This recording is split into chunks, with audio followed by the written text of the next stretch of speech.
Now, the shadow Brexit Secretary Sir Keir Starmer has suggested the government may be in contempt of Parliament by withholding information on how sectors of the British economy could be affected by leaving the EU. Sources close to the Brexit Secretary, David Davis, have accused Labour of pressing for material that could compromise the national interest. Well, to unpick some of this, let's join our Assistant Political Editor, Norman Smith, who's in Westminster. Norman.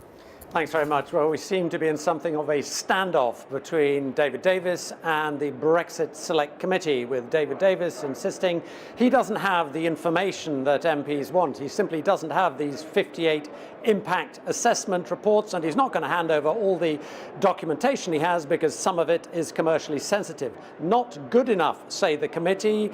Parliament voted, telling Mr. Davis he had to hand over the documents, and he hasn't. That committee have now written to Mr. Davis and told him to appear before them pronto. More than that, they have raised the prospect that Mr. Davis, if he does not hand over the documents, could be in contempt of Parliament. Well, I'm joined by a Conservative member of the committee, Jacob Rees Mogg. Contempt of Parliament, why? Well, the issue is breach of privilege. That a humble address is deemed to be binding, and all previous precedent is that a humble address is binding. And therefore the government has an obligation to meet the terms of that address. It's not now the government's discretion, it has got to fulfil a demand of Parliament. Of course, the government can't provide information that it doesn't have, nobody's asking for that, but it has to provide information in the terms set out in that motion passed 2 or 3 weeks ago. So what happens if David Davis says, I'm sorry, I simply do not have that information, I cannot comply? Well, if he doesn't have it, then that's not what was demanded. The motion demanded information that the government has. So on that bit, he's absolutely fair to say, I don't have this information. What is much harder for him is to say this information is confidential. The motion didn't differentiate between types of information.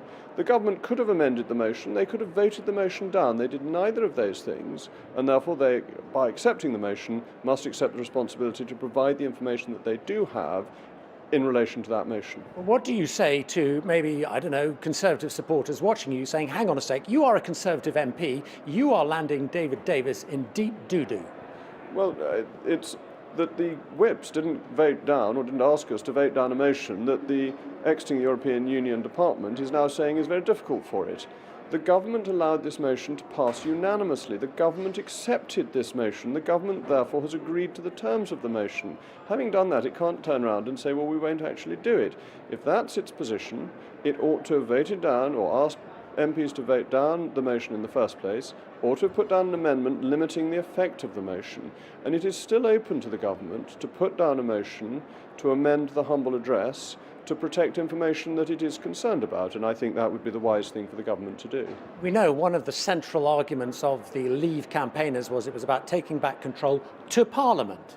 So in that context, how damaging potentially would this be for the government and David Davis should a motion be put down suggesting that Mr. Davis had defied Parliament in effect? Well, we're a long way from that. The issue of breach of privilege can be raised privately with the Speaker. If the Speaker then accepts it, it can go to the floor of the House and then to the Committee of Privileges. We're a long, long way from the Committee of Privileges considering whether there has been a breach, and plenty of opportunity for the government to bring itself in line with the motion.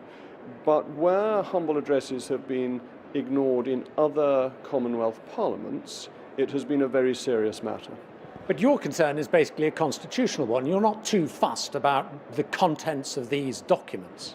My position is that I would happily have voted to stop these documents being made public. That isn't my concern in this instance. My concern is the powers of the House of Commons versus the executive. And the key thing for people like me and other Conservatives to remember is that we will be in opposition one day. And these protections exist to prevent governments from behaving in an arbitrary and overbearing fashion. That is why the House of Commons has rights. If, when in government, the rights of the House of Commons are ignored or abused, then when we are in opposition, we will not have a leg to stand on when we criticise future governments. So constitutionally, this is of significant importance, and the government has to follow an humble address. All precedent says that it is binding. Jacob Rees-Mogg, thank you very much for your time. We may get more on this shortly, actually, because I think in the next 5 minutes or so, David Davis will be in the Commons to answer an urgent question on precisely this point from Sir Keir Starmer. So we will get the Brexit Secretary's response in about 5 minutes, I would think. Norman, thanks very much indeed.